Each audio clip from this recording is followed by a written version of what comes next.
میرا نام سید حمید الدین گیلانی ہے۔ میں مرہم بتاتا ہوں۔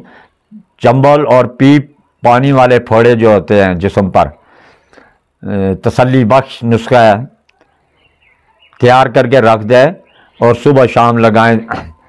سنگ جراد اور توتیا سبز، یہ دونوں ہم وزن الگ الگ پیس کر گٹھی کر لیں ایک جگہ، واسلین یا مکھن میں ملا کر صبح شام لگائیں۔ چنبل کے لیے تسلی بخش اور پیپ پانی والے نسخے بچوں کی پہنچ سے دور رکھیں، تو تسلی بخش یہ نسخہ ہے، صبح شام لگائیں چنبل پر، پیپ والے جو پھوڑے ہوتے ہیں اس پر، انشاءاللہ تسلی بخش نسخہ ہے، مکمل شفا یاب ہو جائیں گے۔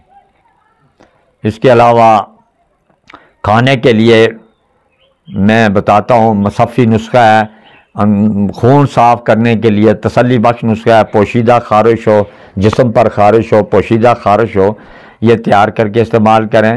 آملہ سار، عشبہ مغربی اور چوب چینی، یہ 3 اجزاء ہیں، الگ الگ باریک پیس لیں۔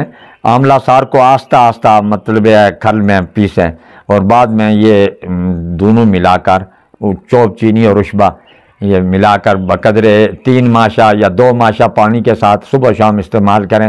آپ کی ہر قسم کی خارش، چنبل، پھوڑے، خون کی خرابی سے جو پیدا شدہ جلدی امراض ہیں، مکمل شفا یاب ہو جائے گی۔ اس کے علاوہ پوشیدہ خارش ہے، وہ بھی انشاءاللہ تسلی بخش یہ کھانے کے لیے نسخہ ہے، تو آپ ٹھیک ٹھاک ہو جائیں گے۔ اگر بچے کو، بڑے کو پوشیدہ خارش ہے تو شونیز، صرف شونیز، حبۃ السودہ، وہ لے کر باریک پیس کر سرسوں کے تیل میں لگائیں۔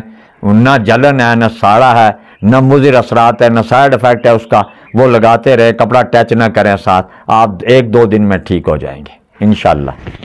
ٹھیک۔